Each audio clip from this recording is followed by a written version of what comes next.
Selamat sore pemirsa, bersama saya Amanda Soraya, inilah Jateng hari ini.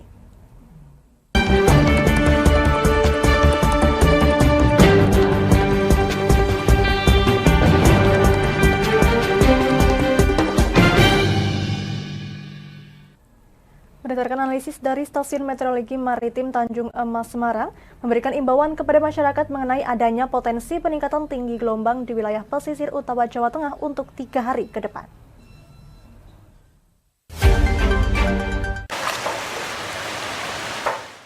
Berdasarkan analisis Tamar Tanjung Emas Semarang tanggal 4 Januari 2023 jam 12 malam, melihat dari perkembangan dinamika atmosfer terkini, bahwa angin di pesisir utara Jawa Tengah berhembus dari arah barat ke barat laut secara konsisten dengan kecepatan 4 hingga 25 knots. Hal ini menyebabkan kondisi untuk 3 hari ke depan terdapat potensi adanya gelombang tinggi. Pada Kamis 5 Januari 2023, diketahui kecepatan angin mencapai 4 hingga 25 knot atau 7,5 hingga 46 km per jam. Sedangkan tinggi gelombang masuk ke dalam kategori sedang mencapai 1,25 hingga 2,5 meter. Hal ini diperkirakan akan terjadi di perairan Kalimantan Tengah bagian barat, Laut Jawa bagian tengah, perairan Karimun Jawa, perairan Brebes Pemalang, perairan Pekalongan Kendal, perairan Semarang Demak, perairan Jepara, dan perairan Pati Rembang. Sedangkan pada Jumat 6 Januari 2023, diketahui kecepatan angin mencapai 4 hingga 20 knot atau 7,5 hingga 37 km per jam. Sedangkan tinggi gelombang masuk ke dalam kategori rendah mencapai 0,5 hingga 1,25 meter. Dan akan terjadi di wilayah perairan Brebes Pemalang, perairan Pekalongan Kendal, perairan Semarang Demak, perairan Jepara, dan perairan Pati Rembang. Di hari yang sama dengan kecepatan angin mencapai 4 hingga 20 knot atau 7,5 hingga 37 km per jam. Tinggi gelombang yang masuk ke dalam kategori sedang mencapai 0,5 hingga 1,25 meter, terjadi di perairan Kalimantan Tengah bagian barat, Laut Jawa bagian tengah, serta di perairan Karimun Jawa. Sementara itu pada Sabtu 7 Januari 2023, diketahui kecepatan angin mencapai 4 hingga 20 knot atau 7,5 hingga 37 km per jam. Tinggi gelombang yang masuk ke dalam kategori sedang mencapai 0,5 hingga 1,25 meter, berpotensi terjadi di perairan Kalimantan Tengah bagian barat, perairan Karimun Jawa, perairan Brebes Pemalang, perairan Pekalongan Kendal, perairan Semarang Demak, perairan Jepara, perairan Pati Rembang, serta Laut Jawa bagian tengah. Dari adanya perakiraan gelombang tinggi yang terjadi di wilayah pesisir utara Jawa Tengah ini, masyarakat diminta untuk tetap waspada, utamanya para nelayan, untuk terus memperhatikan info perakiraan cuaca serta perakiraan gelombang tinggi selama 3 hari ke depan.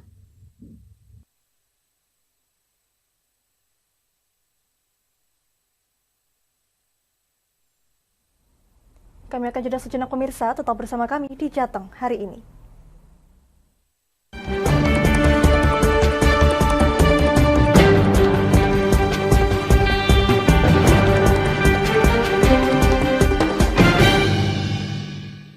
Berpuluh-puluh tahun kita bangsa Indonesia telah berjuang untuk kemerdekaan tanah air kita.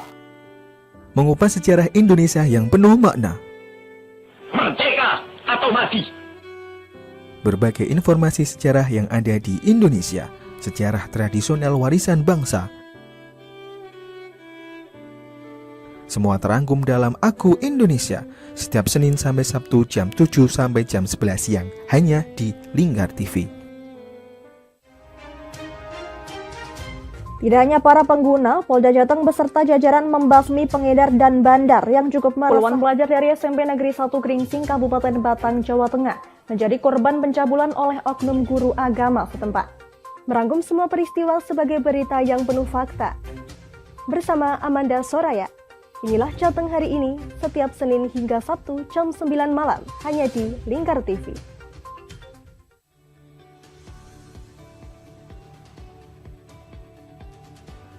Selamat siang pemirsa, bersama saya Galus Karkinanti. Inilah Jateng tertabrak truk dan terseret hingga belasan meter. Informasi-informasi terkini akan kami sajikan untuk Anda dalam Jateng Terkini setiap jam 12 malam hanya di Lingkar TV.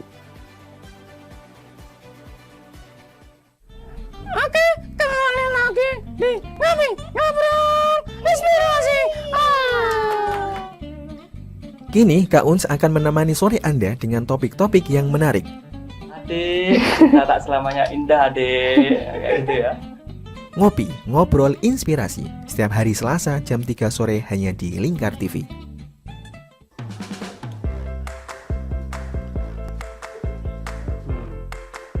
Petualangan yang menarik sang pencinta kuliner. Mantul tetap, mantap rasanya pemirsa. Menikmati setiap makanan yang lezat dan mantap saat dihidangkan. Semua hadir di Wayai Kulineran setiap hari Minggu jam 11 siang hanya di Lingkar TV.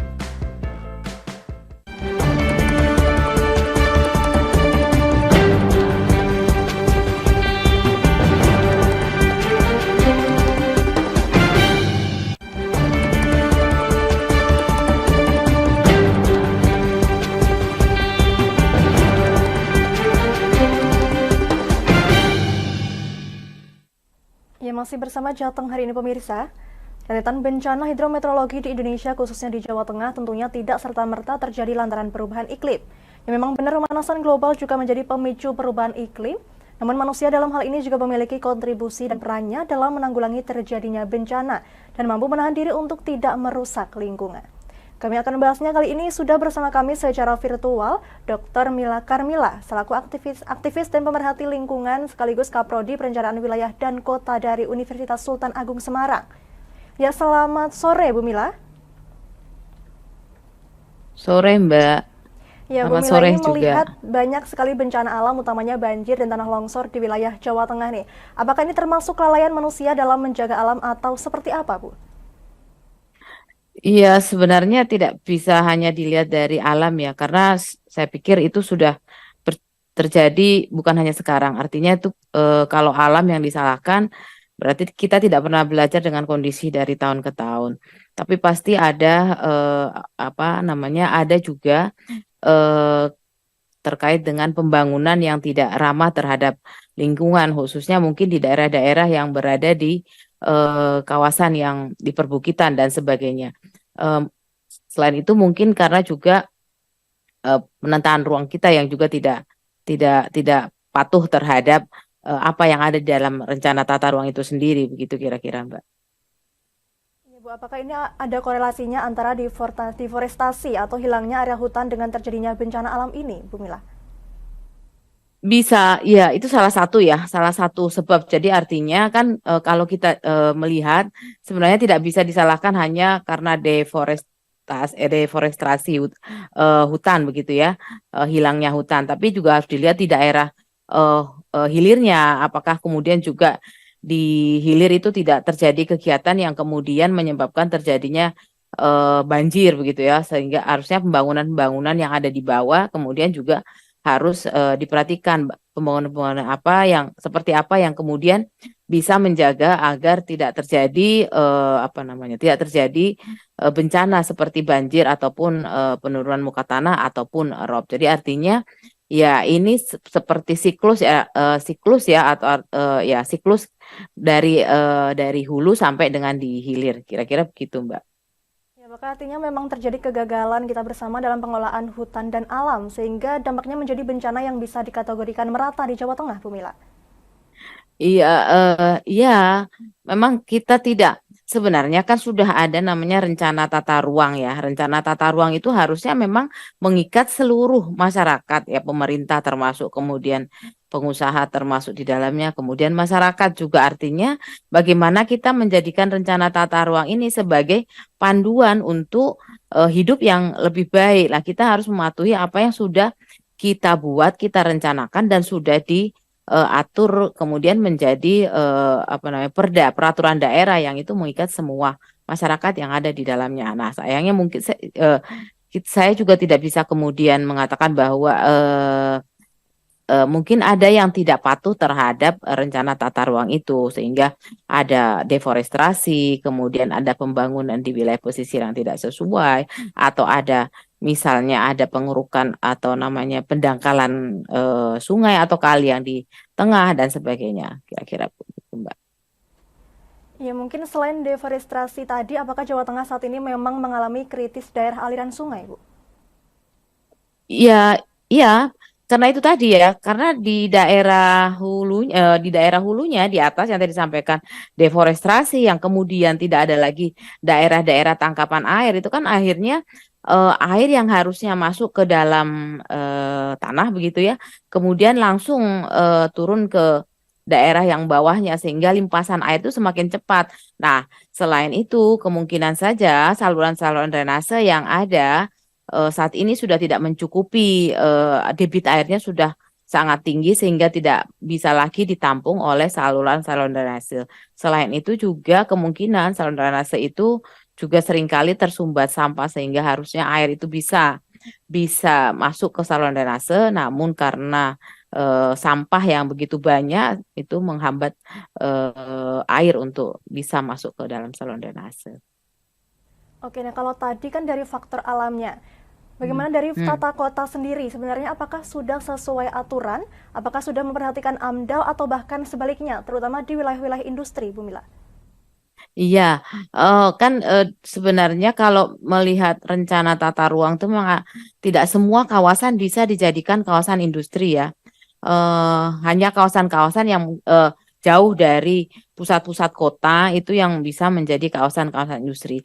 Nah, sekarang pun kan industri itu tidak bisa lagi yang kemudian hanya satu dan itu bisa dibangun kawasan industri. Tapi sekarang ada kawasan peruntukan industri. Artinya industri itu memang dibuat terpadu dalam artian sehingga bisa dikelola terkait juga dengan limbah, terkait yang lainnya sehingga kawasan industri itu harusnya juga tidak bisa kemudian berada di sembarang lokasi begitu. Sudah ada kajian terkait di mana lokasi-lokasi industri. Nah, memang AMDAL ini ada AMDAL, satu lagi itu ada yang namanya apa sih namanya UKL UPL ya. Jadi artinya kalau AMDAL itu memang pada kawasan yang lebih dari 50.000 hektar, sedangkan UKL UPL itu kawasan yang kurang dari 50.000 hektar. Jadi kalau kawasan industri ya harusnya memang sudah di atas dari 50.000 hektar karena dia kawasan peruntukan industri. Nah itu ya seringkali memang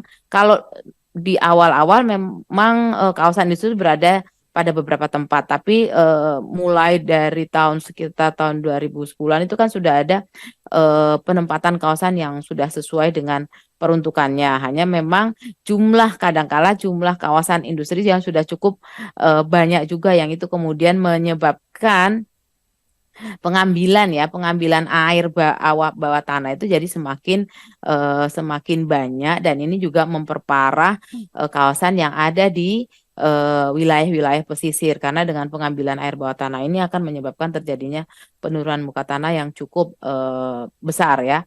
Khususnya di pesisir Kota Semarang itu kan sudah berkisar antara 8 sampai dengan 11 cm per tahun, itu artinya sudah cukup tinggi juga gitu kira-kira, Mbak.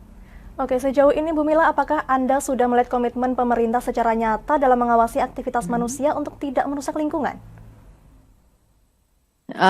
Nah itu yang agak sulit ya, karena kesulitannya adalah aktivitas itu kan banyak ya, aktivitas apa saja yang kemudian merusak lingkungan, misalnya aktivitas terkait dengan penggalian penambangan galian C. Nah ini sampai saat ini tuh kan yang banyak itu adalah penambangan yang mungkin baik dilakukan oleh perusahaan maupun yang dilakukan oleh perorangan. Nah ini yang saya juga tidak mengetahui pasti terkait dengan regulasi dari pengambilan tambang ya, khususnya adalah galian C. Nah itu kemudian monitoring dan evaluasi kita juga sangat lemah terkait dengan tadi penambangan itu, sehingga ini yang memperparah juga terjadinya perusakan hutan. Selain tadi yang di daerah bawah ini yang juga sering berubah adalah pembangunan di wilayah pesisir yang cukup masif ya, mulai dari pembangunan jalan tol, kemudian pembangunan kawasan industri, yang itu menyebabkan terjadinya penurunan muka tanah yang cukup cepat. Jadi artinya pembangunan yang masif sebenarnya tidak boleh dilakukan di wilayah pesisir. Oke. Menurut Bu Mila, apakah perlu adanya duduk bersama antara pemerintah dan pihak terkait untuk menanggulangi permasalahan bencana tersebut, Bu Mila?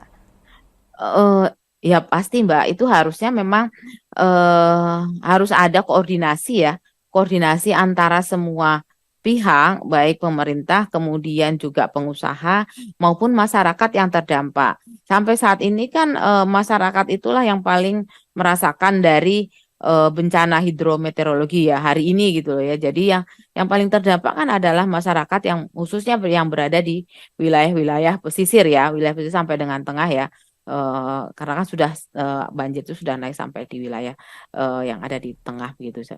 Dan itu tiap tahun juga mereka rasakan, dan ya kalau dianggap sebagai hal yang biasa itu juga sebenarnya juga tidak benar. Artinya harusnya ada upaya yang benar-benar dilakukan oleh pemerintah untuk menanggulangi kondisi ini, karena setiap tahun rasanya kita juga merasakan banjir seperti ini, dan penanganannya hanya seperti itu, dalam artian cuma memompa air keluar, dan itu dianggap sebagai suatu solusi. Sebenarnya solusi itu harusnya solusi yang terintegrasi, mulai dari rencana yang harus kita taati, kemudian bagaimana monitoring evaluasi, bagaimana penegakan hukum, dan bagaimana membangun di daerah-daerah pesisir itu yang harus juga berjalan, sehingga kondisi yang saat ini terjadi itu kemudian sangat bisa diminimalisir gitu. Baik, jadi apakah perlu sosialisasi mitigasi bencana kepada masyarakat, Bu Mila? Dan apakah masyarakat ini sebenarnya sudah siap dengan adanya bencana seperti banjir dan tanah longsor? Kalau dibilang siap itu kan masyarakat Indonesia saya pikir cukup adaptif ya, cukup tangguh gitu ya. Tapi kan tidak mungkin kemudian kita cuma hanya mengandalkan ketangguhan masyarakat tanpa ada usaha yang benar-benar dilakukan oleh pemerintah, karena memang pemerintah yang mempunyai wewenang untuk kemudian menjalankan aturan, walaupun memang masyarakat juga harus taat terhadap aturan. Nah, mitigasi itu sebenarnya sudah dilakukan oleh masyarakat dengan berbagai skala, berbagai bentuk dan sebagainya begitu ya. Tapi jangan kemudian itu dianggap sebagai sudah dilakukan. Artinya pemerintah juga harus melakukan pembangunan yang ramah terhadap lingkungan. Jangan kemudian melakukan pembangunan yang kemudian tidak ramah, yang kemudian dampaknya pada masyarakat yang ada di wilayah pesisir ataupun yang ada di wilayah pedurungan, karena ya izin itu sebenarnya diberikan oleh pemerintah di dalam hal pembangunan apapun itu. Jadi ya pemerintah itu sebenarnya menjadi penentu di dalam setiap proses-proses pembangunan begitu loh. Oke, baik, terima kasih Bu Mila sudah menyempatkan waktunya untuk bergabung bersama kami dan berdiskusi mengenai penanganan kebencanaan. Terima kasih Bu Mila, selamat sore dan selamat beraktivitas kembali. Iya. Pemirsa, kami masih akan kembali, tetap bersama kami di Jateng hari ini.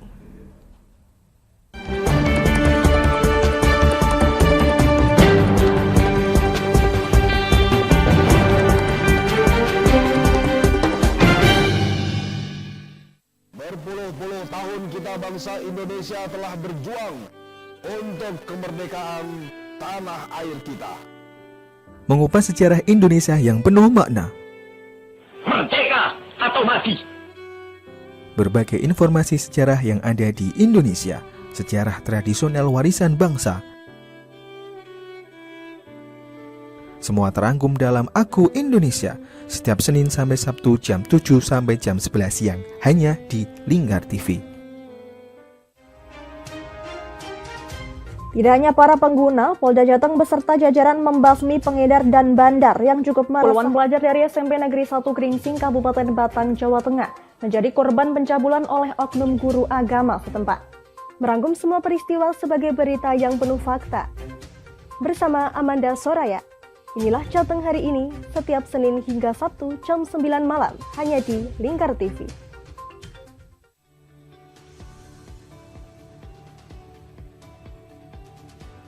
Selamat siang pemirsa, bersama saya Galus Karkinanti. Inilah Jateng terakhirnya tertabrak truk dan terseret hingga belasan meter. Informasi-informasi terkini akan kami sajikan untuk Anda dalam Jateng terkini, setiap jam 12 malam hanya di Lingkar TV. Oke, kembali lagi di Ngobrol Inspirasi. Kini Kak Uns akan menemani sore Anda dengan topik-topik yang menarik.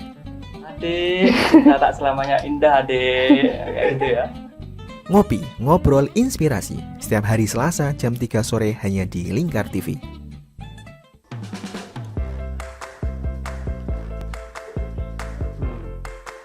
Petualangan yang menarik sang pencinta kuliner. Mantul tetap mantap rasanya pemirsa. Menikmati setiap makanan yang lezat dan mantap saat dihidangkan. Semua hadir di Wayang Kulineran setiap hari Minggu jam 11 siang hanya di Lingkar TV.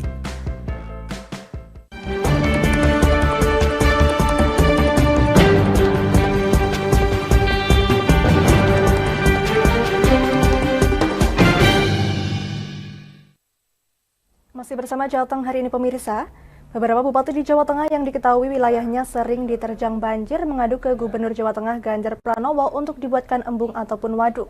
Usulan ini disampaikan ke Gubernur Jawa Tengah mengingat daerah di beberapa kabupaten tersebut sering terjadi bencana banjir.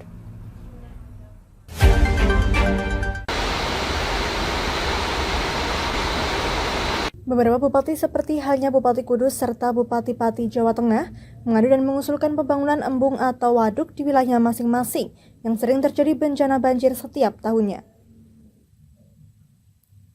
Menanggapi usulan para bupati tersebut, Gubernur Jawa Tengah Ganjar Pranowo mengaku akan mendiskusikan akan hal tersebut. Ia mengungkapkan bahwa usulan tersebut merupakan usulan jangka panjang dan perlu penjabaran lebih lanjut. Ganjar mengungkapkan pihaknya nantinya akan membuatkan skala prioritas untuk mengakomodir usulan beberapa bupati di Jawa Tengah tersebut. Nantinya penanganan bencana banjir jangka panjang ini akan dapat dinilai masyarakat dengan sendirinya. Maka yang sifatnya khusus-khusus ini nggak bisa dalam waktu pendek. Bahkan ada yang sampai 4 bulan karena wilayahnya cekungan. Ini butuh penanganan jangka panjang yang tadi usulannya 1 embung, 2 waduk gitu ya. Saya kira ini tindakan yang jangka panjang. Namun demikian apa yang diusulkan mereka memang harus kita deskan, kita diskusikan sampai masuk ke teknis. Saya buatkan skala prioritas sehingga nanti bisa diselesaikan dan publik tahu akan seperti apa hasilnya ke depan. Bisa titip, tolong tata ruang dijaga, tolong hulunya dijaga, karena butuh tanaman yang lebih banyak hari ini. Jangan digunduli semua. Tidak hanya waduk dan juga embung, beberapa bupati wali kota se-Jawa Tengah juga mengadu untuk dapat menormalisasi sungai di wilayah masing-masing. Terkait hal tersebut, Ganjar Pranowo mengungkapkan bahwa khusus untuk sungai perlu penjabaran lebih lanjut karena harus ada pembagian kewenangan baik kewenangan kabupaten kota, provinsi maupun kewenangan pusat. Dari Semarang, Fajar Mukti, Lingkar TV, melaporkan. Menteri PUPR Basuki Hadi Mulyono berjanji akan menormalisasi Kali Plumbon Semarang yang disinyalir menjadi biang kerok banjir di wilayah Semarang Barat. Seperti diketahui, 4 tanggul Kali Plumbon jebol pada 31 Desember lalu yang mengakibatkan wilayah di sekitarnya diterjang banjir. Menteri Basuki berjanji akan menormalisasi Kali Plumbon pada tahun 2023 ini.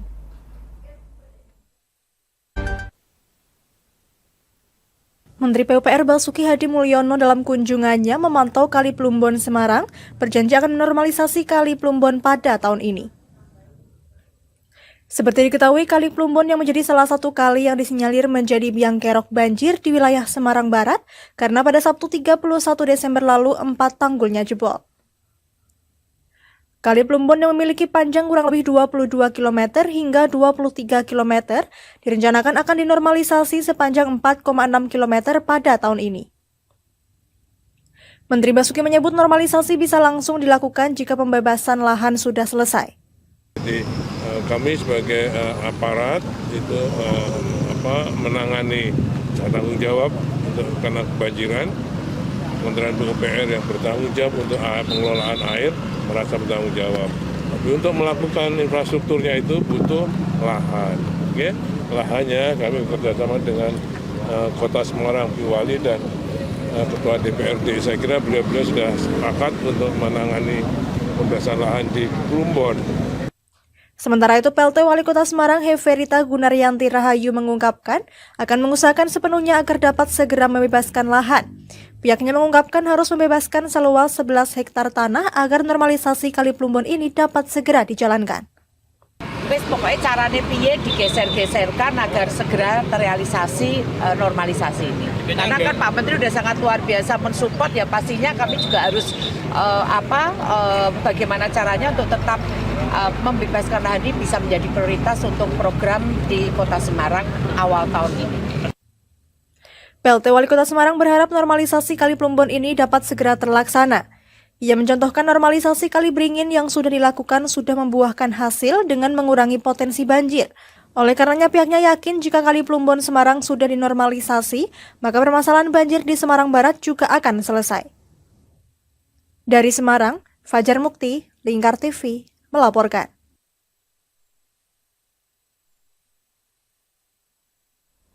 Ya pemirsa, untuk mengetahui situasi di Kota Semarang pasca banjir menerjang, kita telah terhubung dengan Fajar Mukti di Kota Semarang. Ya Fajar, bisa Anda gambarkan situasi pasca banjir dan bagaimana aktivitas masyarakat di sana, Fajar? Baik, Amanda dan pemirsa, dapat kami laporkan hingga saat ini sudah mulai surut dan hanya terpusat di salah satu titik ini di Trimulyo, Kelurahan Trimulyo, Kecamatan Genuk. Namun yang lain memang sudah dikabarkan surut begitu. Nah, untuk daerah-daerah lain seperti Kecamatan Gayam Sari yang tadi saya pantau di lapangan, memang air sudah surut begitu. Di sana terdapat posko kesehatan juga dapur umum dan saat ini memang sudah berhenti beroperasi begitu karena memang air memang sudah surut. Nah, di Desa Trimulyo, di Kelurahan Trimulyo ini merupakan titik terakhir karena ini memang Desa Trimulyo ini pintu terakhir begitu dari posko rumah pompa Seringin. Gitu, Amanda. Terkait Kali Plumbon yang disinyalir menjadi biang kerok banjir, kapan normalisasi ini akan dilakukan, Fajar? Baik, Amanda, untuk normalisasi Kali Plumbon sendiri yang berada di Semarang Barat ini memang sudah diinstruksikan oleh Kementerian PUPR melalui Menteri Basuki. Sebenarnya Menteri Basuki memang sudah mempersiapkan anggarannya, kurang memang tugas dari pemerintah Kota Semarang ini untuk membebaskan lahan. Karena memang untuk pembebasan lahan sendiri membutuhkan anggaran yang tidak sedikit dan ini perlu kerjasama antara Pemkot dan juga DPRD karena memang untuk bagian anggaran memang kewenangan DPRD. Nah, ini pemerintah kota memang mengupayakan ini bagaimana anggaran ini bisa ada dan bisa membebaskan lahan untuk normalisasi Kali Plumbon sendiri. Amanda. Ya, bisa Anda informasikan bagaimana tanggapan pemerintah Kota Semarang terkait normalisasi Kali Plumbon ini, Fajar? Baik, Amanda, untuk tanggapan dari pemerintah kota sendiri memang menyambut baik, bahkan mengusahakan begitu normalisasi Kali Plumbon ini agar bisa selesai karena ini memang proyeksi nasional untuk penanggulangan banjir di Kota Semarang yang belajar dari Kali Beringin ini memang berhasil. Nah, ini di Kali Plumbon diharapkan nanti juga berhasil dan pihaknya dari pemerintah kota ini juga sudah menggelar rapat dengan DPRD, kemudian mengundang juga dari BPN karena memang terganjal oleh pembebasan lahan ini oleh lahan yang dimiliki oleh warga. Makanya dari pemerintah kota ini menggandeng dari BPN agar bisa membantu. Begitu, Amanda. Ya, baik, terima kasih Fajar Mukti melaporkan langsung dari Kota Semarang. Jangan kemana-mana pemirsa, kami akan kembali usai jeda pariwara. Tetap bersama kami.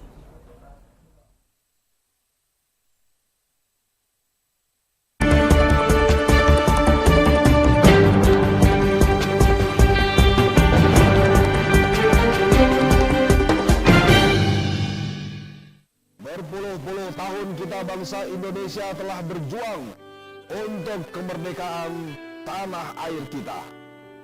Mengupas sejarah Indonesia yang penuh makna. Merdeka atau mati. Berbagai informasi sejarah yang ada di Indonesia, sejarah tradisional warisan bangsa. Semua terangkum dalam Aku Indonesia, setiap Senin sampai Sabtu jam 7 sampai jam 11 siang, hanya di Lingkar TV. Tidak hanya para pengguna, Polda Jateng beserta jajaran membasmi pengedar dan bandar yang cukup meresahkan. Puluhan pelajar dari SMP Negeri 1 Gringsing, Kabupaten Batang, Jawa Tengah, menjadi korban pencabulan oleh oknum guru agama setempat. Merangkum semua peristiwa sebagai berita yang penuh fakta. Bersama Amanda Soraya, inilah Jateng hari ini, setiap Senin hingga Sabtu jam 9 malam, hanya di Lingkar TV.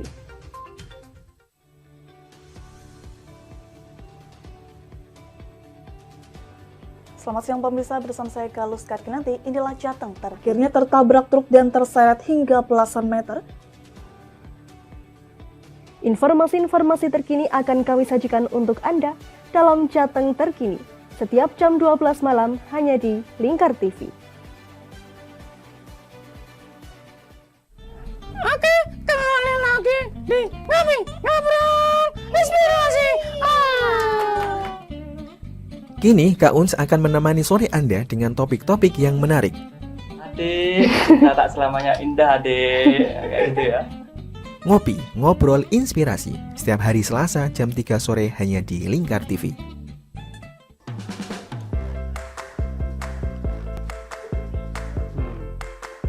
Petualangan yang menarik sang pencinta kuliner. Mantu tetap mantap rasanya pemirsa. Menikmati setiap makanan yang lezat dan mantap saat dihidangkan. Semua hadir di Wayang Kulineran setiap hari Minggu jam 11 siang hanya di Lingkar TV.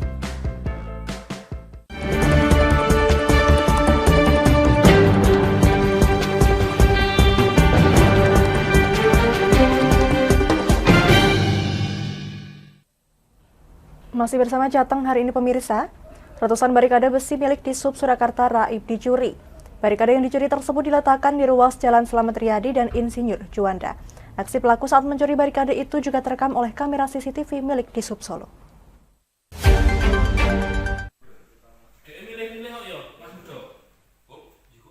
Inilah rekaman CCTV yang menunjukkan aksi pencurian barikade milik Dishub Solo. Dalam aksinya itu pelaku menggunakan pick-up warna hitam dengan plat nomor merah serta mengenakan rompi warna orange. Diduga plat merah tersebut merupakan plat palsu. Kepala Dishub Surakarta Taufik Muhammad juga membenarkan terkait kejadian pencurian barikade besi tersebut. Ia menjelaskan ada sebanyak 100 lebih barier yang hilang. Barier besi yang dicuri tersebut berlokasi di Jalan Slamet Riyadi seperti di Simpang 4 Gendengan hingga pengadilan untuk penutupan jalan saat Car Free Day.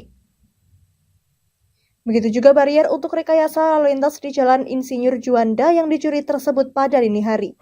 Kami di lapangan beberapa hari ini kami ada laporan, jadi kita kehilangan hampir 100 barikade yang ada di beberapa titik lokasi. Yang barikade ini sebenarnya secara fungsi untuk pengaturan rekayasa lalu lintas ya, untuk penutupan jalan ataupun pengaturan akses jalan di kota Solo seperti itu. Kalau dari data yang dari kami, hasil CCTV yang kami lihat itu ada beberapa titik yang pencurian itu ada di Juanda, di Gendengan, di Gatot Subroto. Aksi pencurian tersebut dilakukan oleh 2 orang dan direkam CCTV pada 21 Desember, 30 Desember 2022 dan terbaru 3 Januari 2023. Dari rekaman itu pencuri mengambil barier besi di depan Gereja Katolik Santo Petrus Gendengan. Padahal barier besi itu disiapkan untuk menutup jalan saat Car Free Night dan Car Free Day. Seperti yang tampak dalam video bahwa pelaku pencurian barikade itu berjumlah 2 orang dengan mengenakan rompi orange untuk menyamar sebagai pekerja. Pelaku juga menggunakan mobil Daihatsu Grand Max warna hitam dengan plat nomor merah yang diduga plat nomor merah tersebut palsu. Sebagai langkah antisipasi, Dishub Solo sudah mengambil semua sisa barier besi dan hanya menyisakan di Masjid Syekh Zaid serta di Jurum. Barier besi itu kini diganti dengan water barrier dari plastik dan aksi pencurian ini juga telah dilaporkan ke pihak berwajib untuk ditindaklanjuti. Dari Solo, Raditya Hirmansyah, Lingkar TV, melaporkan. Pemerintah Kota Solo di bawah kepemimpinan Gibran Rakabuming Raka telah memiliki komitmen untuk merevitalisasi Keraton Kasunanan Solo. Namun demikian, komitmen tersebut kemungkinan baru bisa terrealisasi dalam 2 tahun terakhir kepemimpinan Gibran.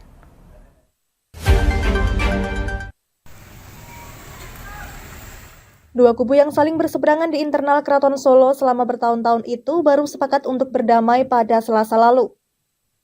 Kedua kubu itu pada Rabu kemarin juga sempat datang ke Loji Gandrung untuk makan bersama Gibran dan membahas pembangunan yang ada di Keraton Solo. Wali Kota Solo Gibran Rakabuming Raka mengatakan bahwa pihaknya ingin kolaborasi yang terjalin antara Pemkot dan Keraton Solo satu pintu di bawah pemerintah Sinuwun Pakubuwono XIII. Anggaran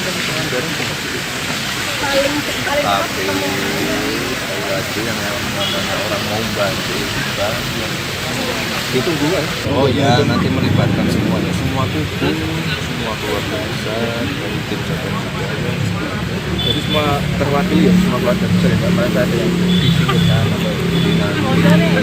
Saya pengennya prosesnya cepat-cepat aja kayak bangun negara gitu. Masuk main udah, saya pegang udah, pembiayaannya dia udah bangun terus. Gibran juga menjamin bahwa pihaknya akan memperlakukan Keraton Solo layaknya Pura Mangkunegaran, khususnya dalam hal revitalisasi.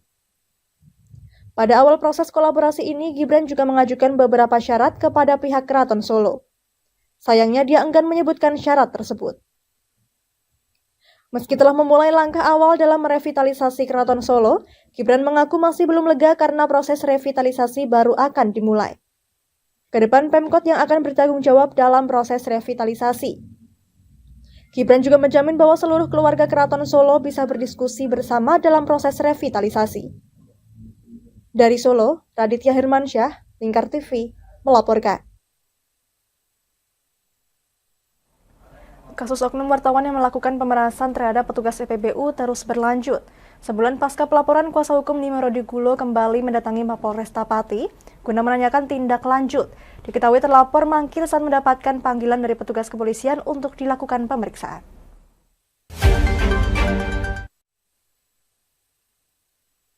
Kuasa hukum Nima Rodigulo menjelaskan saat ini penanganan kasus sudah ditingkatkan, begitupun dengan terlapor A yang sudah dipanggil untuk pemeriksaan lebih lanjut. Sayangnya dari panggilan tersebut tak digubris oleh terlapor, sehingga Gulo mendesak pihak kepolisian untuk tegas terhadapnya.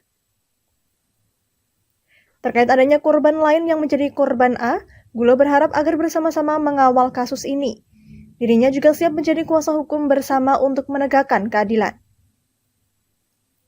Pihak kepolisian juga diminta untuk segera mengamankan barang bukti dan menangkap paksa terlapor jika tak memenuhi panggilan. Atas dasar kasus ini, Gulo menyebut terlapor dikenai pasal 368 dengan ancaman hukuman 4 tahun penjara, dengan dalih pemerasan disertai ancaman lewat pesan singkat. Dari Pati, tim Lingkar TV melaporkan. Kami masih akan kembali pemirsa, tetap bersama kami di Jateng hari ini.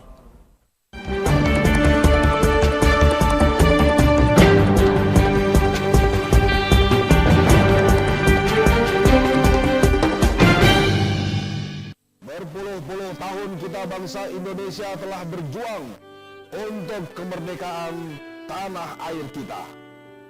Mengupas sejarah Indonesia yang penuh makna. Merdeka atau mati.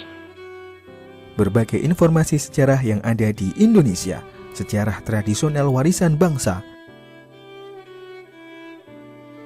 Semua terangkum dalam Aku Indonesia, setiap Senin sampai Sabtu jam 7 sampai jam 11 siang, hanya di Lingkar TV. Tidak hanya para pengguna, Polda Jateng beserta jajaran membasmi pengedar dan bandar yang cukup meresahkan. Puluhan pelajar dari SMP Negeri 1 Gringsing, Kabupaten Batang, Jawa Tengah, menjadi korban pencabulan oleh oknum guru agama setempat. Merangkum semua peristiwa sebagai berita yang penuh fakta. Bersama Amanda Soraya, inilah Jateng hari ini, setiap Senin hingga Sabtu jam 9 malam, hanya di Lingkar TV.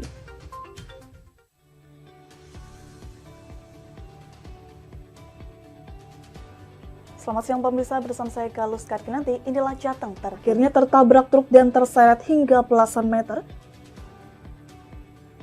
Informasi-informasi terkini akan kami sajikan untuk Anda dalam Jateng Terkini setiap jam 12 malam hanya di Lingkar TV. Oke, kembali lagi di Ngobrol Inspirasi. Kini Kak Uns akan menemani sore Anda dengan topik-topik yang menarik. Adik, kita tak selamanya indah, adik. Kayak gitu ya. Ngopi, ngobrol inspirasi. Setiap hari Selasa jam 3 sore hanya di Lingkar TV.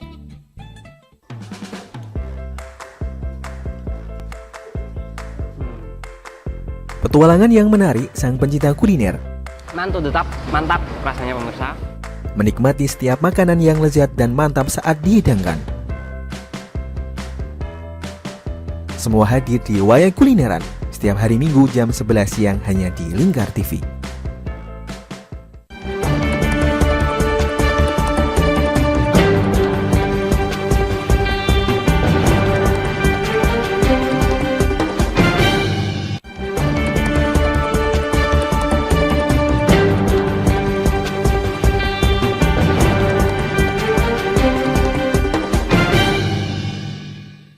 Anda masih menyaksikan Jateng hari ini pemirsa. Usai banjir melanda Kabupaten Kudus, bantuan datang dari berbagai pihak. Salah satunya dari PT Pura Group yang menginvestasikan 2 pompa kapasitas 2.000 per detik, serta membuka posko kesehatan di Duku Gendo, Desa Jatiwetan. Hal ini sebagai respon atas arahan Bupati Kudus yang menggandeng pihak swasta dalam upaya penanganan bencana banjir.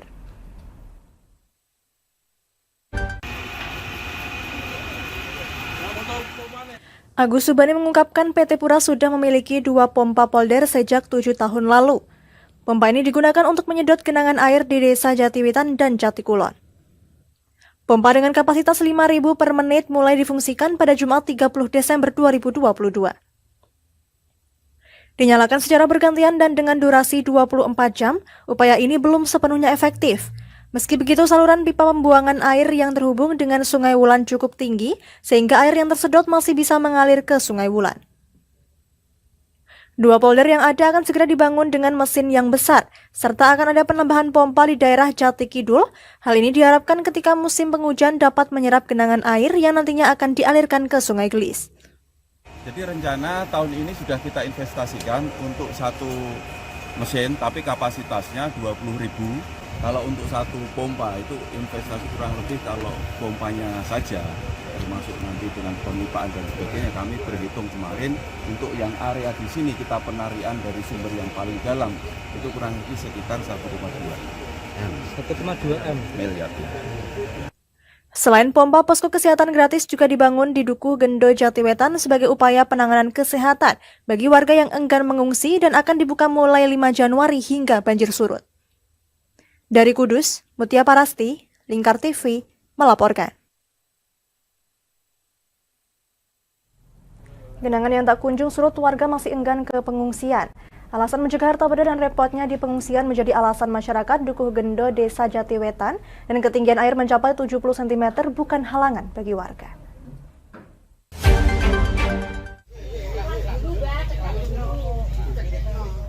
Agus Susanto selalu mengimbau dan mengajak warga mengungsi, warga tetap tak gentar, berdalih repot dan jaga harta benda, bertahan di rumah dan hanya mengandalkan bantuan menjadi pilihan bagi warga Dukuh Gendo. Pihaknya juga selalu monitoring warga untuk menuju pengungsian jika ketinggian air bertambah. Warga juga tetap melakukan aktivitas sehari-hari, namun kegiatan berbelanja mandek karena akses jalan tertutup genangan. Warganya menunggu kiriman bantuan logistik, meski begitu bantuan makanan terkadang tak 3 kali sehari disalurkan. Warga juga mengeluhkan beberapa penyakit.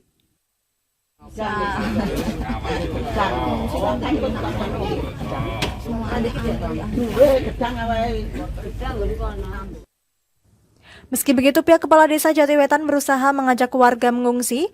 Rekomendasi terkini pengungsian terdekat di Aula DPRD dikarenakan Balai Desa Jatiwetan sudah penuh.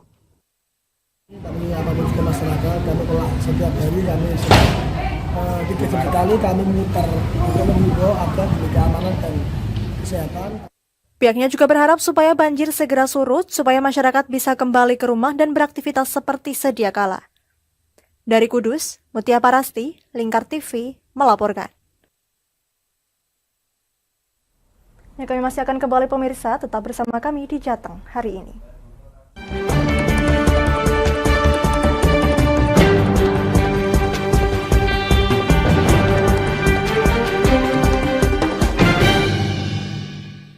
Berpuluh-puluh tahun kita bangsa Indonesia telah berjuang untuk kemerdekaan tanah air kita. Mengupas sejarah Indonesia yang penuh makna. Merdeka atau mati. Berbagai informasi sejarah yang ada di Indonesia, sejarah tradisional warisan bangsa. Semua terangkum dalam Aku Indonesia, setiap Senin sampai Sabtu jam 7 sampai jam 11 siang, hanya di Lingkar TV. Tidak hanya para pengguna, Polda Jateng beserta jajaran membasmi pengedar dan bandar yang cukup meresahkan. Puluhan pelajar dari SMP Negeri 1 Gringsing, Kabupaten Batang, Jawa Tengah, menjadi korban pencabulan oleh oknum guru agama setempat. Merangkum semua peristiwa sebagai berita yang penuh fakta. Bersama Amanda Soraya, inilah Jateng hari ini, setiap Senin hingga Sabtu jam 9 malam, hanya di Lingkar TV.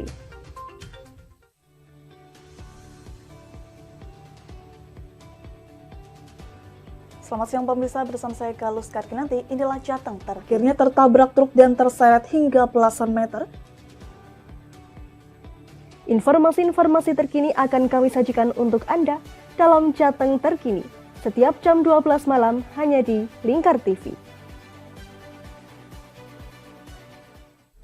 Oke, kembali lagi di Ngobrol Inspirasi. Kini Kak Uns akan menemani sore Anda dengan topik-topik yang menarik. Adik, kita tak selamanya indah, adik. Kayak gitu ya. Ngopi, ngobrol inspirasi, setiap hari Selasa jam 3 sore hanya di Lingkar TV.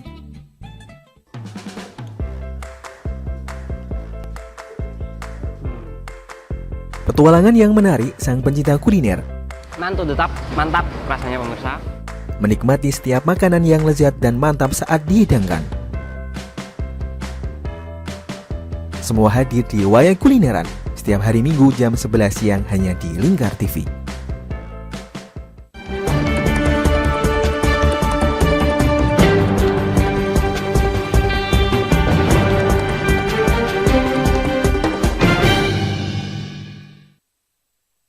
Masih bersama Jateng hari ini. Pemirsa, warga yang memilih bertahan di rumah dan enggan di pengungsian, khususnya warga Gendo Desa Jatiwetan, justru terjangkit penyakit seperti gatal, kutu air, pusing, dan mual. Untuk mengetahui situasi di sana, kita telah terhubung dengan rekan Mutia Parasti, melaporkan langsung dari Kabupaten Kudus. Ya Mutia, bisa Anda laporkan di mana Anda sekarang dan bagaimana situasi di sana? Ya, baik Amanda dan pemirsa, dapat kami kabarkan bahwasanya saya sedang berada di RT 2, RW 3, Dukuh Gendo, Desa Jatiwetan. Di sini banyak warga yang berlalu lalang, beraktivitas seperti biasa, dikarenakan masyarakat lebih memilih untuk tetap bertahan di rumah masing-masing, mengingat mereka merasa aman dan tenang ketika berada di rumah. Meskipun rumah mereka tergenang air yang cukup dalam. Mereka memiliki satu space di rumahnya masing-masing untuk tidur. Kemudian untuk akses air sendiri, mereka menggunakan air dari PDAM. Kemudian untuk logistik dari para masyarakat yang ada di Dukuh Gendo ini, mereka hanya mengandalkan bantuan dari pemerintah desa, yaitu disuplai dari posko bencana di Desa Jatiwetan. Kembali ke Amanda di studio. Bisa Anda gambarkan bagaimana situasi warga di pengungsian, Mutia? Ya, untuk warga yang ada di sini, serta di sini warga tanpa lalu lalang, kemudian mereka mengeluhkan terjangkit dari beberapa penyakit, diantaranya gatal-gatal, kutu air, pusing, mual, dan banyak warga yang ketika ditensi itu lumayan cukup tinggi. Gitu Amanda, kembali ke studio. Ya, bagaimana penanganan dari petugas terhadap pengungsi yang sakit tersebut, Mutia? Ya, baik Amanda dan pemirsa, dapat kami kabarkan bahwasanya hari ini tadi, tepatnya pukul 10, di sini terdapat posko kesehatan yang dihadirkan oleh PT Pura yang mulai dioperasikan pada hari ini hingga nanti banjir mulai surut. Untuk posko kesehatan ini dilayani oleh 2 paramedis yang setiap harinya bergantian. Kemudian untuk warga yang memiliki keluhan bisa memeriksakan dirinya dan ini dilaksanakan secara gratis. Kemudian untuk hari ini dimulai pukul 10 hingga pukul 3 sore hari ini tadi dan tercatat ada 57 orang yang memeriksakan kepada para medis tersebut. Kemudian untuk mulai besok akan dimulai pukul 2 siang hingga pukul 4 sore. PT Pura menganggap bahwasanya ini merupakan layanan jemput bola, bahwasanya di Desa Gendok di sini banyak masyarakat yang memilih bertahan dan kurang memiliki akses terkait kesehatan sehingga mereka memilih untuk hadir di tengah-tengah masyarakat untuk memberikan layanan kesehatan. Dan untuk pemeriksaan hari ini tadi kebanyakan dari para masyarakat yang memeriksakan yakni para lansia dan untuk anak-anak di sini masih aman dan masih sehat semua. Kembali ke Amanda. Ya, sudah adakah bantuan yang turun khususnya bantuan obat-obatan di sana, Mutia?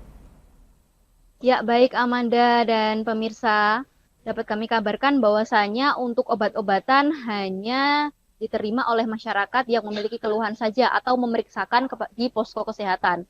Namun untuk suplai obat-obatan dari pihak desa maupun kecamatan belum ada. Kemudian untuk vitamin pun di sini juga belum tersalurkan dengan baik. Di sini bantuan yang diterima masyarakat hanya logistik berupa nasi bungkus dan itu pun dalam 1 hari belum tentu diberikan selama 3 kali. Begitu Amanda, kembali ke studio. Ya baik, terima kasih Mutia Parasti melaporkan langsung dari Kabupaten Kudus dan selamat kembali bertugas. Ya pemirsa, demikian Jateng hari ini. Saya Meda Soraya dan seluruh kru yang bertugas pamit dari hadapan Anda. Terima kasih dan sampai jumpa.